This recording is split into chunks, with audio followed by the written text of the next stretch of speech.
உங்கள் சத்யாவில் குளு குளு ஏசி ஆஃபர். காரைக்காலிலிருந்து நாகப்பட்டினம் திருவாரூர் வழியாக சென்னைக்கு இயக்கப்பட்டு வந்த கம்பன் எக்ஸ்பிரஸ் ரயிலை வேளாங்கண்ணியிலிருந்து சென்னைக்கு புதிதாக அமைக்கப்பட்ட காரைக்கால் பேரளம் புதிய அகல ரயில் பாதையில் இயக்க வேண்டும் என பொதுமக்கள் மற்றும் ஆன்மீக பயணிகள் நீண்ட நாள் கோரிக்கை விடுத்து வந்தனர். இந்நிலையில் நேற்றிரவு முதல் காரைக்கால் பேரளம் புதிய அகல ரயில் பாதையில் வேளாங்கண்ணி தாம்பரம் இடையே நேரடி தினசரி ரயில் சேவை அதிகாரப்பூர்வமாக தொடங்கப்பட்டது.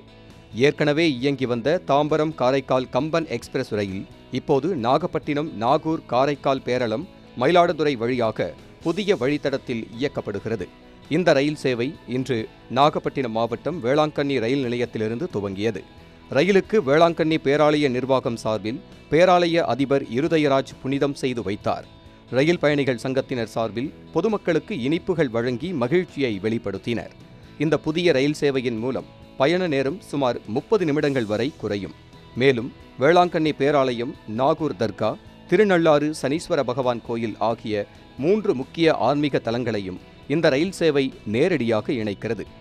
23 பெட்டிகளுடன் முழுமையான தினசரி விரைவு ரயிலாக இயக்கப்படுகிறது. நீண்ட நாள் கோரிக்கையை ஏற்று புதிய வழித்தடத்தில் ரயிலை இயக்கிய தென்னக ரயில்வேவிற்கு வேளாங்கண்ணி பேராலய நிர்வாகம், பொதுமக்கள் மற்றும் பாஜகவினர், ரயில் உபயோகிப்பாளர் சங்கம் நன்றி தெரிவித்துள்ளனர். இந்நிகழ்ச்சியில் அமிர்த கடேஸ்வரர் சுவாமிகள் அறக்கட்டளை நிறுவனர் நரசிம்ம பிரபு, வேளாங்கண்ணி பேரூராட்சி துணைத் தலைவர் தாமஸ் ஆல்வா எடிசன் உள்ளிட்டோர் பங்கேற்றனர்.